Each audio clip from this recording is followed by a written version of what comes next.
In the bustling, tradition-bound world of post-war Japan, a society defined by honor, discipline, and quiet perseverance, a boy was born in 1965 who would one day redefine what it meant to take a risk.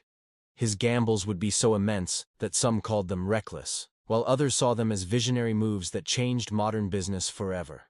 His name was Hiroshi Mikitani, and his story doesn't begin with glamour or wealth, but with the silent, powerful forces of family, tragedy, and an inner restlessness that simply refused to be tamed. His childhood unfolded in Kobe, a city that would later etch itself into his destiny with unforgettable scars.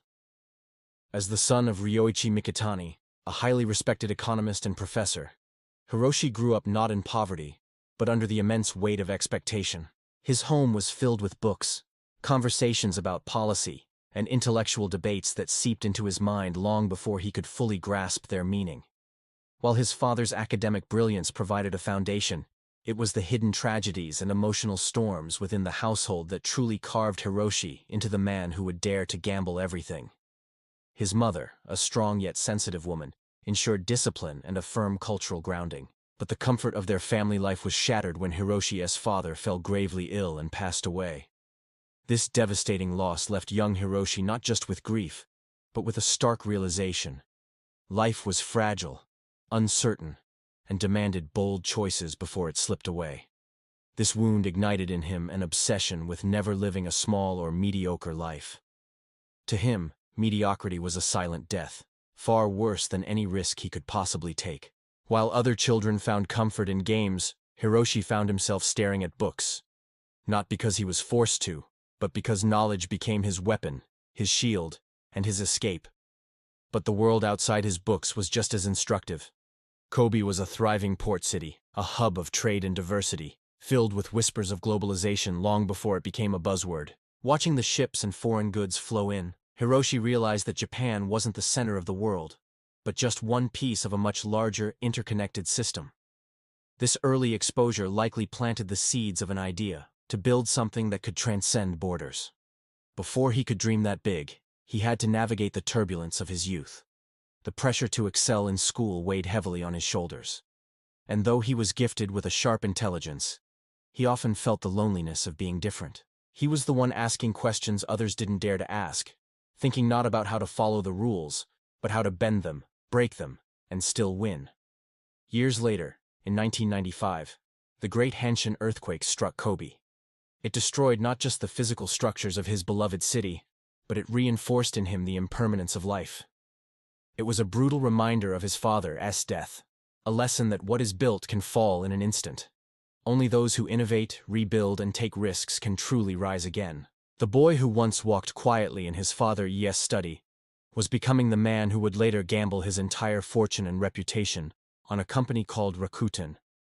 It would start small in 1997, but eventually grow into a digital empire. But in these early chapters, the suspense isn't about what he achieved. It's about the unanswered questions.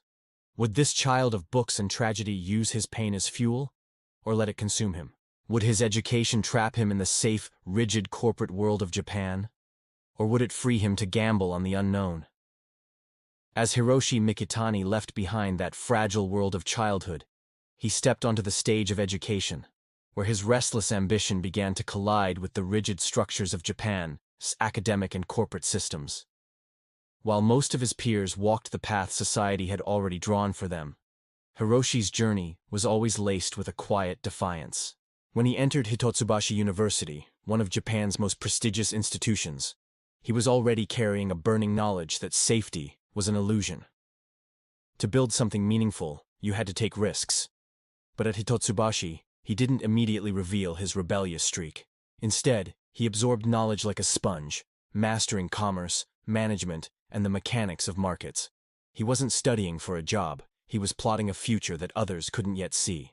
His professors admired his analytical skills, while his classmates saw him as sharp, but maybe a bit too intense. He just kept watching, learning, filing away every lesson, knowing each piece of knowledge might one day become a card in his high-stakes gamble. After graduating, he did what many ambitious young Japanese men did. He joined the Industrial Bank of Japan, or IBJ. This was a fortress-like institution where conformity was rewarded and hierarchy was absolute. Here, Hiroshi came face to face with the suffocating reality of stability. Day after day of structured work, reports, and meetings, all designed not to innovate, but to maintain. Others saw it as an honor. He saw it as a slow death. He realized his restless spirit couldn't thrive in an environment built on caution rather than courage. Yet even here, he was gathering weapons for his future, learning how money truly flowed in Japan, how corporations financed their empires, and how even the most conservative bankers sometimes had to gamble when survival was on the line. His superiors saw him as promising, but the itch of rebellion grew too loud to ignore. Then came the decision that changed everything. He left Japan to pursue an MBA at Harvard Business School. This choice didn't just widen his world. It ripped him out of his cultural cocoon and thrust him into a storm of global ambition. His classmates came from every corner of the planet, competing not just for grades, but for ideas, for connections, for visions of the future. At Harvard, Hiroshi's perspective expanded like wildfire. He saw that business wasn't just about balance sheets. It was about daring to disrupt, daring to build something from nothing. He was fascinated by the stories of entrepreneurs who gambled everything on an idea, of innovators who failed a dozen times before striking gold. He realized that Japan's cautious, risk-averse system was choking its own potential. A new kind of company, a new kind of ecosystem had to emerge. One that wasn't afraid to gamble everything for a chance to reshape society. Even with this fire in his belly, he faced doubt. After returning to Japan, the obvious path was to climb the corporate ladder. And for a short time, he did. But with each passing day, his discontent grew. The memory of his father's early death and the scars of the Kobe earthquake whispered to him that life was too fragile for compromise. Finally, standing at the crossroads of safety and risk, Hiroshi Mikitani chose the path few dared to take. He quit the security of banking, walked away from the smooth corporate road, and with nothing but conviction and a few trusted allies, he began laying the foundations for what would become Rakuten. An online marketplace in 1997, Japan was so radical that many dismissed it as foolish. It was a nation where cash was king, and trust in e-commerce was practically zero. They called it a gamble destined to fail. But Hiroshi, carrying the weight of every lesson, every tragedy, and every restless night, knew this wasn't just a business venture. This was the gamble of his life. As he stepped into that uncertain arena, the suspense deepened. Would he crash against the walls of Japan's conservatism? Or would his gamble ignite an empire that no earthquake, no tragedy, and no rival could ever destroy? In 1997, when Japan was still reeling from a devastating economic bust, a man named Hiroshi Mikitani walked away from a safe, prestigious career in banking. His colleagues, his friends, even his family, whispered that he'd lost his mind. Japan was a nation of cash, where people clung to tradition. The very idea of buying things online from strangers felt like a wild, untrustworthy fantasy. But where everyone else saw fear and stagnation, Mikitani saw an opening. He believed the collapse of the old ways wasn't an obstacle. It was an invitation to make a new kind of bet. With just a handful of employees in a borrowed office, he launched a company called Rakuten Ichiba. This wasn't meant to be another Amazon. He envisioned a digital version of Japan's ancient merchant culture, a bustling online marketplace where small shopkeepers, the heart of the Japanese economy, could set up their own virtual stalls and connect directly with customers.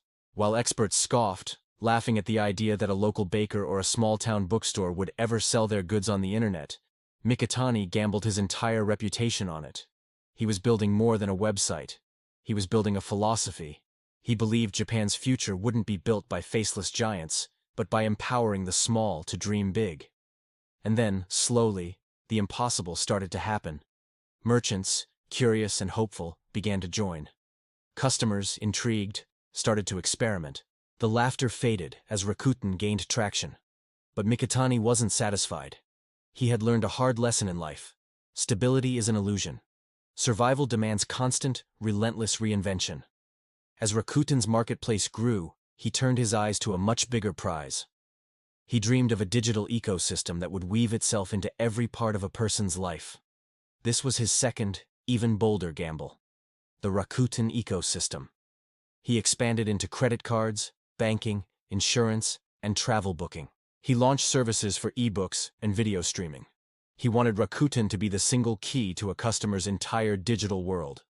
Critics called it reckless, a chaotic and unfocused expansion. But to Hiroshi, it was the only logical next step. He believed the company that owned the customer's journey, from shopping to finance to entertainment, would own the future. Each expansion was another roll of the dice, with higher and higher stakes. Then, he set his sights on the world. This was his global gamble. He started acquiring companies across the United States, Europe, and Asia, trying to transform Rakuten from a Japanese champion into a global powerhouse that could stand shoulder to shoulder with Amazon and Alibaba. But the world stage is a brutal battlefield, littered with the corpses of companies that tried and failed to expand. Acquisitions like Bicom in the US and Price Minister in France struggled against powerful local competitors, draining resources and testing his resolve. Yet, Mikitani didn't flinch. He doubled down, investing in disruptive tech startups like Lyft and Pinterest, planting Rakuten's flag across the global tech landscape. Still, his biggest, most audacious gamble was yet to come. It was a move so risky, so defiant, that analysts called it corporate suicide. Rakuten Mobile. He decided to enter Japan's saturated telecom market, a fortress controlled by three giants, SoftBank, NTT Docomo, and KDDI. Building a new mobile network from scratch would require billions of dollars and years of painstaking work. But Mikitani saw a truth others missed. Without controlling the pipes of connectivity, the data, the very foundation of the digital world, his ecosystem would always be vulnerable. So he poured money and resources into it, gambling not just with profits, but with the survival of his entire empire. As competitors mocked him, calling his project impossible, Mikitani smiled. He had heard that word before. They called Rakuten Ichiba a toy. Now it was a titan of e-commerce. He was gambling that the future of networks wasn't about old hardware, but about new, flexible software, and that Rakuten could redefine the telecom industry itself. Every gamble brought new struggles. Financial pressure mounted, international expansions faltered, and global rivals like Amazon loomed larger than ever. But Mikitani refused to back down. He made another bet, this time on brand recognition.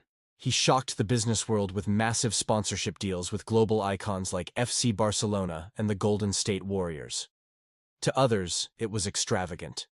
To Mikitani, it was a strategic masterstroke, a way to instantly place the Rakuten name in front of billions of people, cementing its identity as a truly global brand. Through it all, a single, relentless belief drove him forward. The boy who had watched his city of Kobe crumble in an earthquake knew better than anyone that life is fragile and time is short. He believed that only those willing to gamble everything, their comfort, their fortune, their reputation, could build a legacy that lasts. Rakuten's story isn't a smooth, steady climb.